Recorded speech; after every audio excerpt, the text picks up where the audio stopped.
Well, this is David Wood again from Act 17. Again, Nabil and I are here at ISNA, the Islamic Society of North America's National Convention. I want to say that we've got along great with the people here. The people here have been the exact opposite of some of the Muslims we ran into in Dearborn, Michigan. It's been fun, and everyone has been very kind. One of the things that have been bothering Nabil and I as we've gone to some of the presentations is that we hear what they're telling us, and yet we know what the Muslim sources say, and so we notice a conflict. And we're trying to get people to address this conflict. We've asked some questions. We haven't gotten any good answers. So anyone out there who has answers to some basic issues, we'd love to hear them. You can contact us with them. You can post them on our blog. You could invite us to come to a dialogue with you. We'd love to have a dialogue on these issues. Just to give an example, there's a sign here.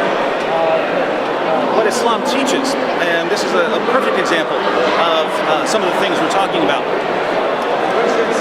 The religion of peace teaches tolerance. Now, what exactly do they mean by tolerance? For instance, in Sahih Muslim, Muhammad says, "I will expel the Jews and Christians from the Arabian Peninsula and will not leave any but Muslims."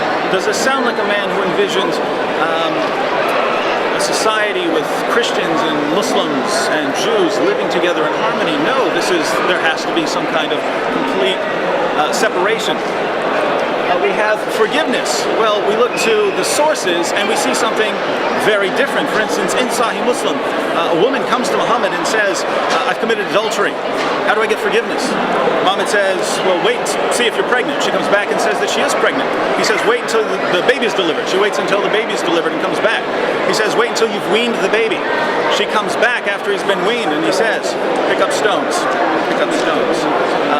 And so she was stoned to death. Now, if that's forgiveness, what do you mean by forgiveness? Over and over again in the Muslim sources, we see people being killed for things that we would consider very minor offenses. Not adultery, that would be a major offense, but for comparatively minor things. So what exactly do you mean by forgiveness? Honesty. You ever heard of taqiyya? You ever heard of taqiyya? According to the Quran, if you're a Muslim and you're outnumbered around people, you're not allowed to be friends with Christians and Jews, but if you're in a society where you're outnumbered, you can pretend to be peaceful. You can pretend to be peaceful. This is sheer deception. And as Ibn Kathir comments on that, the taqiyya is allowed till the day of resurrection. It's that honesty. Love. According to the Quran, God does not love unbelievers. That's me. How can you say Islam promotes love when God does not love anyone but good Muslims? We have care. Care for whom? One time, Muhammad was ordering a man to be executed for rebelling against him, and the man said, "Muhammad, who's going to take care of my family?" Muhammad said, "Hell." Is this an example of how you care for someone? Communication. There is no open communication as far as dialoguing back and forth with open criticisms in Islam. According to Muhammad, you would have to be killed if you openly criticize Muhammad. So you can have sort of lower level dialogues, but this isn't the sort of communication that we would expect to be consistent with the West. And finally, giving respect to others. What does Muhammad say?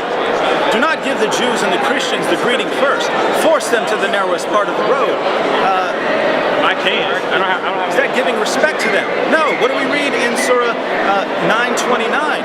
That we are to, Christians and Jews are to feel ourselves subdued by paying the jizya. According to Muslim commentators, this means that we have to crawl to them on all fours while they slap us on the back of their necks. So notice the massive difference. Yes, I can see why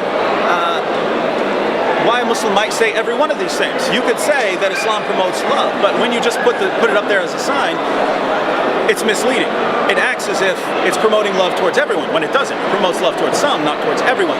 It promotes forgiveness towards some, but not towards everyone. It promotes all of these things to some extent, but not the way the sign makes it sound. So this sign makes it sound as if Islam is completely consistent with Western democracy and Western values and all these things that we hold so dearly. When we turn to the Muslim sources, we get a different picture, And it would just be good to see a bit of clarification on what Islam teaches about all these things. We'll be glad to help out with that, and we hope Muslims will do the same. Thanks. This is David Wood, Act 17.